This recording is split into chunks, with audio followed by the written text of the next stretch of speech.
Good morning. Now we have to see about the textile science.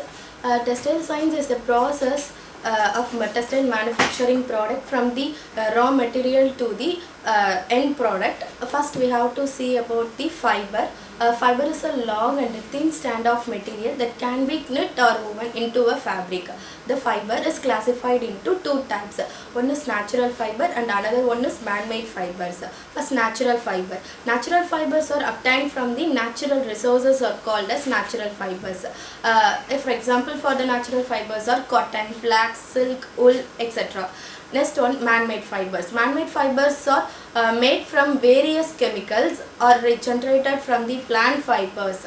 The example of man-made fibers are polyester, rayon, etc. Next is yarn. Yarn is defined as a long fine fiber strand of parallel continuous filament or twisted stable fibers. The process of producing yarns from the fiber is called as spinning stage. The spinning process is a strand of fibers are twisted together to form a yarn. Different spinning methods are available in the textile industries. There are ring spun, rotaspun, twistless, rod spun, and etc. Next process is weaving. Weaving is a method of textile production in which two distinct set of yarns or threads are interlaced at a right angle to form a fabric or cloth. The weaving process consists of several phases such as winding, sizing, and weaving. First one is winding. Winding is the process where yarns are transferred from the bobbins, rings, and hands into a more convenient packaging like cones, copes, etc. Next process is sizing. Sizing is the process of giving a protective coating to a warp yarn to minimize the yarn breakaging during the weaving process is called as sizing. Next one is loom. Loom is a device used to weave a cloth. The basic purpose of loom is to hold the warp threads under the tension. To facilitate the interweaving of the weft threads is called as loom. Next process is knitting.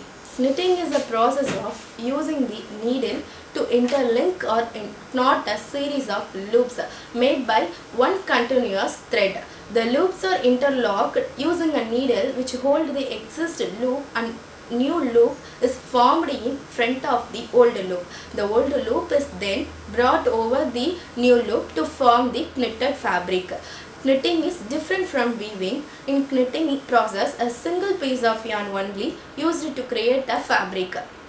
The knit is divided into two types. One is warp and another one is weft. Waft is defined as a loop forming process. The yarn is fed into knitting zone parallel to the fabric selvages. Weft knit is in which the knitting is done with the yarn running in a crosswise or circular direction compared to the warp knit. Next one is non-woven. Non-woven is a process of the fabric-like material made from a stable fiber and a long fiber. It is bonded together by chemically, mechanically, a heat or solvent treatment. The term is used in the textile manufacturing industry to denote a fabric such as felt, which are neither woven nor knitted. The production of non-woven fabrics are divided into two major processes. One is web formation and another one is web consolidation. The web formation methods are cording, air laying, wet laying, spun bonding, melt blowing, and more recently electro spinning are used in this textile industry. Next one is web consolidating method. The methods are needles punching, spun lacing, chemical bonding, and thermal bonding. Those are about the non-woven process. Thank you. 4:30.